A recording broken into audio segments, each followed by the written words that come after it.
জীবনে এমন কিছু ভুল থাকে যেটা মানুষ সারা জীবন আফসোস করেও তার ক্ষতি পূরণ করতে পারে না।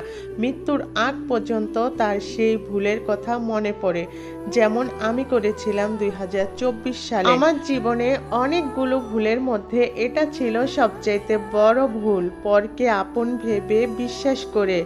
কিছুদিন আগে আমি এই দোকানটাতে গিয়েছিলাম আমার বোনের সাথে ওর দেবরের বিয়ের কেনাকাটা করার জন্য। তো এটা কিন্তু কোনো গোল্ডের শপ নয়, তারপরেও এখানে এমন কিছু জিনিস আছে যেটা দেখে আমার কলিজাটা টুকরো টুকরো হয়ে যাচ্ছিল। আমারও সেম এইরকম গোল্ডের জিনিস ছিল, ভাগ্যক্রমে এখন আমার কাছে কিছুই নাই। এগুলো দেখছি আর সেই গহনাগুলোর কথা মনে পড়ছে। তো কি হয়েছিল আমার গহনাগুলো যদি জানতে চান অবশ্যই কমেন্ট করবেন, আমি বলবো। আর আমার মতো বিশ্বাস করে ভুল আপনারা করবেন না।